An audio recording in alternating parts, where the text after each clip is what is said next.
listening to the EPT Works Listen, Love, Give podcast.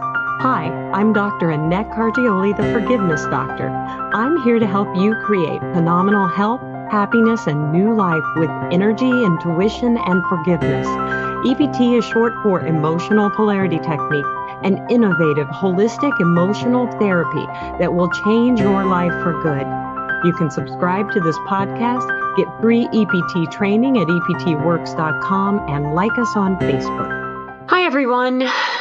I just really wanted to say thanks for listening to this podcast. It's been going on right at a year, and I consider each one of you my friend. Over the past 30 years, I've learned some incredible ways to live a better life, to live a little more in harmony with our Creator, all the abundance that was meant for you. In this podcast, I'm sharing some of that natural health knowledge that I've been blessed with. Chronic coughs, runny noses, sore throats, headaches, tummy aches. With 5 kids, I've seen it all. My youngest is now a sophomore in college, and I'm proud to say that we never had to treat our sick kids with antibiotics or medical intervention.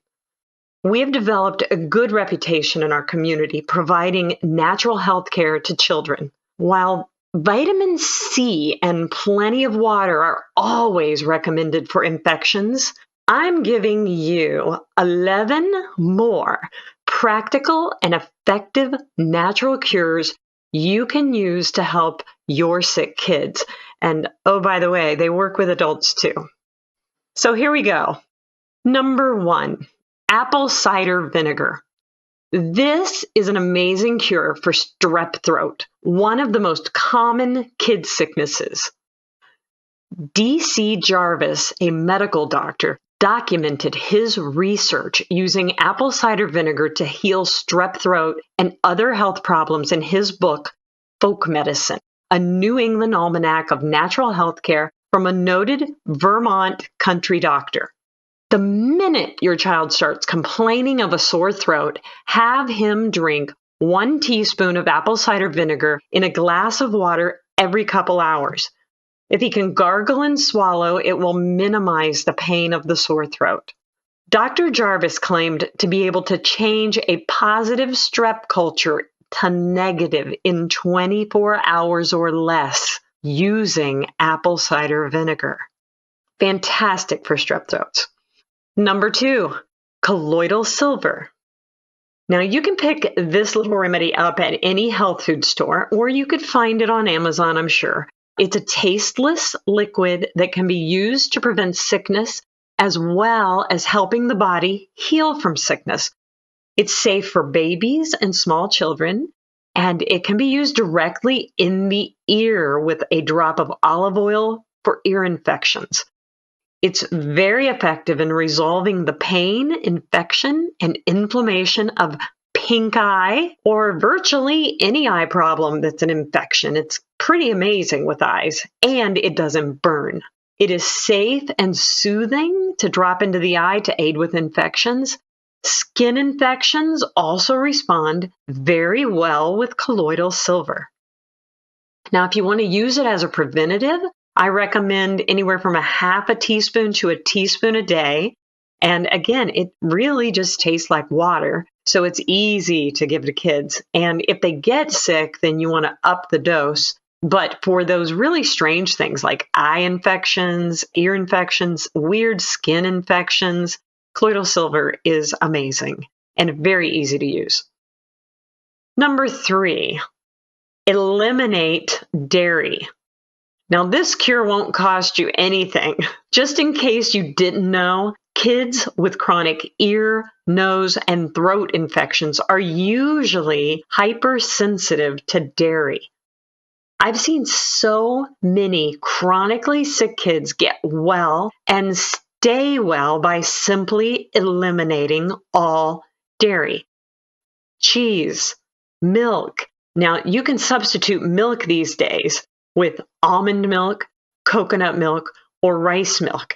And I'll also say this, a lot of kids who can't do cow dairy or cow dairy cheese can actually do all right with goat cheese or sheep cheese. So there's so many things out there you can use as a substitute. And almond milk, coconut milk, or rice milk are really easy to throw in there these days. Now, when my kids were doing it, all we had was soy milk, which I wouldn't actually recommend. I would totally go with the almond milk, coconut milk, or rice milk.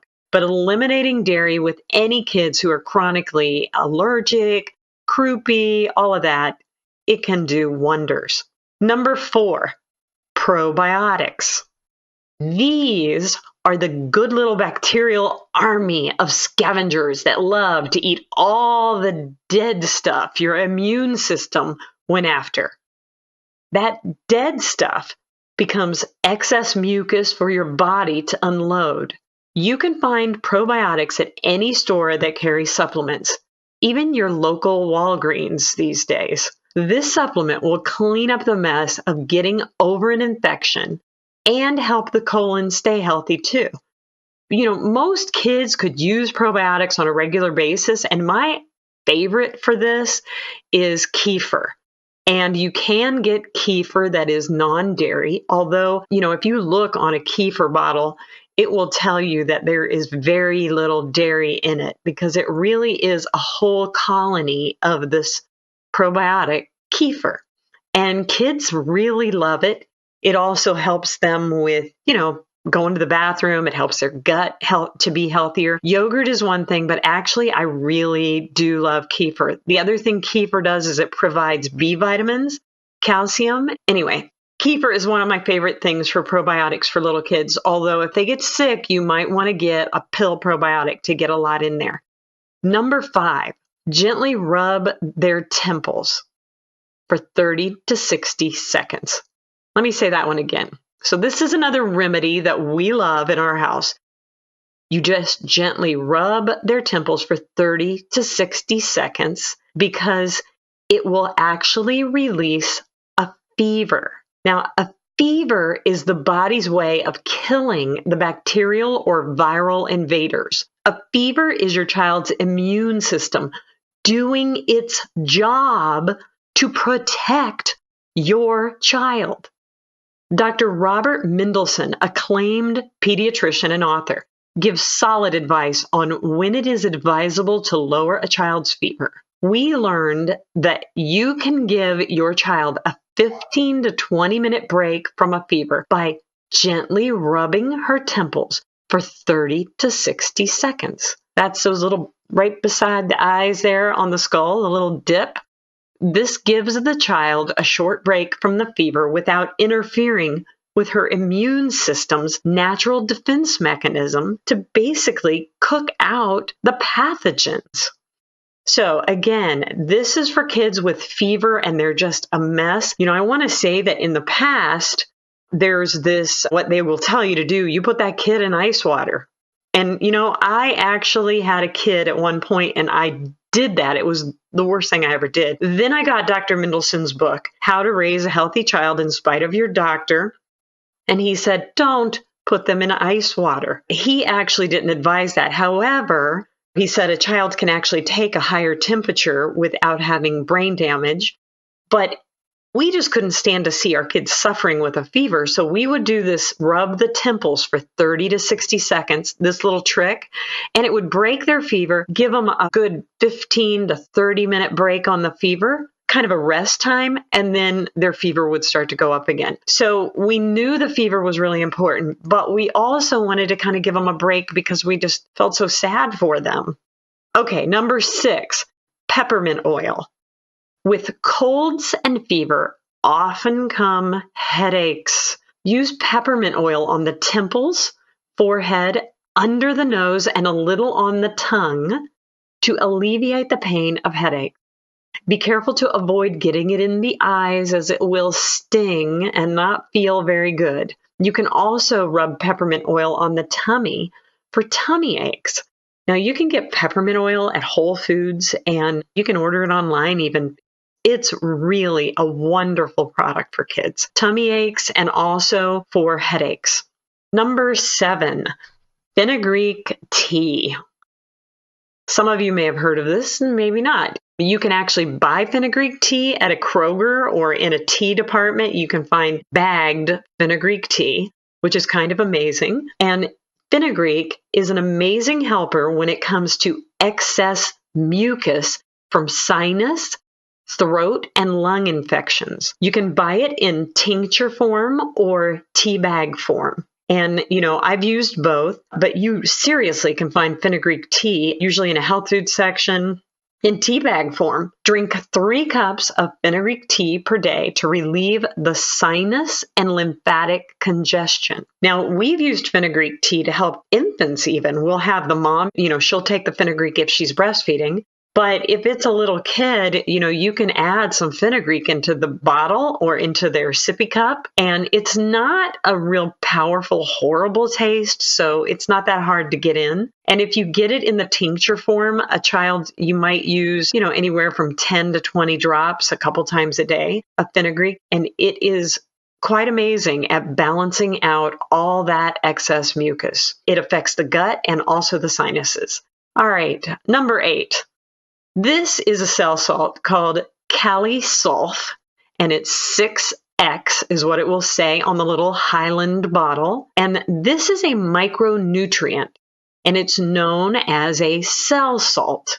Kalisulf is fantastic for eliminating that last bit of croupy cough your child carries around. That would be that clearing the throat. That one, the one you're saying, oh my goodness, will he stop clearing his throat? It is also good to give for the basic common cold. Take 3 to 6, 3 times per day until the symptoms are gone. These are tiny little homeopathic type supplements that are dissolved under the tongue. Now, if a kid is super sensitive to dairy, these do have some lactose in the pill. Not a whole lot. And I generally will have kids, if they're not hypersensitive to dairy, it won't be an issue. It's only an issue if they're hypersensitive. And I haven't found that most kids are hypersensitive. So it works great for that last bit of croupy cough they have going on. And also for basic common cold. Number 9. Another one of my very favorite cell salts, Califos 6X. Califos is an ancient remedy for those who feel as though they are falling apart. Now, adults can kind of hold themselves together and they will tell you they're falling apart because it wouldn't really be appropriate for them to lay down on the floor and start kicking and screaming or to scream, I can't go to work today. I can't go to work today. Let me stay home, mommy. That's not going to happen with an adult. So we do see kids falling apart. Children who are fretful with chronic headaches or stomach aches can usually benefit from Califos. It provides micronutrition to the nervous system to support it in helping the child feel stronger and more able to cope with the stress of life. It just kind of pulls you together internally. A child can take 6 Califos 3 times a day and as needed for nervousness that causes anxiety and stomach upset. These are those little kids who at the end of the day have a headache or their tummy hurts and they don't want to go to school. But I'm going to tell you, if you're an adult, Califos is amazing for where you're feeling like you are just falling apart and you can't hold it together. Califos can replenish that nervous system in a way that you will absolutely love. It's a very easy remedy to take, and it's been around since the time of Jesus. All right, number 10, get regular spinal adjustments. Now, it's no secret, I am a chiropractor, and so is my husband. So I have a fondness for chiropractic that exceeds the average human being. Chiropractic care is about maintaining your structure to positively influence your function. It's not just about back pain, but an overall holistic approach to body health. Somewhere along the line, we turned into back doctors in the public view, but it was never about back pain. chiropractic at its fundamental basic core is an overall holistic approach to body health. When your body structure is aligned, your body function is improved overall. It's not just getting rid of back pain. You open up those pathways, you turn on the power between the brain, the central nervous system, the master computer of your body and your physiological responses. You clean up all the interference in that spine, and you open up the circuitry and the energy and the pathways of communication between your brain and your body. Your function improves. Chronically sick kids who get adjusted regularly always get well faster and stay well longer. I mean, it amazes me how many holistic people, it doesn't occur to them to get a child adjusted because the child doesn't have back pain or neck pain or something they think a chiropractor would fix. But, years ago, the reason chiropractic grew was because of these weird kind of situations where a family had a sick child and the medical doctors just gave up on him, and the family would take him to a chiropractor who said, "Here, let me open up those pathways of communication and let their body and the innate energy of their body heal itself," and they would have miraculous recoveries on children who were not supposed to get better, giving them regular spinal adjustments. So don't underestimate a spinal adjustment and how children really can have healthier lives and healthier bodies by getting regular spinal care. All right, that's number 10. Number 11 is my favorite. Forgiveness. Teach your child to forgive. Strive to keep a forgiving mindset in your home and in your family. I wrote a book called The Forgiveness Doctor. I titled the book this way because that's what I've been called by my patients over the past 30 years. But the truth is that forgiveness should be your doctor. Children who are taught to forgive and let go open up pathways of healing not only in their life, but also in their bodies. You can use forgiveness when your child is very sick and fearful or stuck, believing he will never get well or it will never get better. Sit next to your child. Put one hand on his back, just above the waist. Use your other hand on the front of his body. Take your thumb and a finger, either your middle finger or your index finger, to rub the 2 points just below their little collarbone on either side. Next, have your child repeat after you. You can whisper it in their ear and say, "Just repeat after me." And you're going to breathe after each statement with your child. I forgive myself for believing I'm never going to feel better. And then have your child breathe and breathe out. I forgive myself for believing it's my fault and I deserve to be sick. Have your child breathe in and breathe out. I forgive myself for being sick. You're going to have your child look at you and kind of be like, "Really?" And you're going to have to be there to say, it's okay to forgive yourself for being sick. You're doing the best you can. You're an awesome kid. I forgive myself for feeling bad. I forgive myself for believing I'm a failure or a disappointment to mom because I got sick. I forgive myself for believing being sick is too hard for me. I forgive myself for believing I'm not strong enough. I forgive myself for holding on to the resistance I feel for this sickness. I forgive my friend for giving me this sickness. I give myself permission to let go of the anger, grief, loss, fear, vulnerability, so I can get well faster.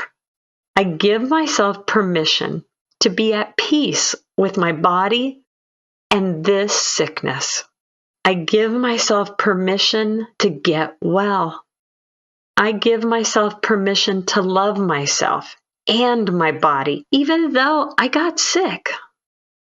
I give my mom permission to forgive me for getting sick. This is a great opportunity for you to really be with your child when they're going through something difficult, because being sick is hard.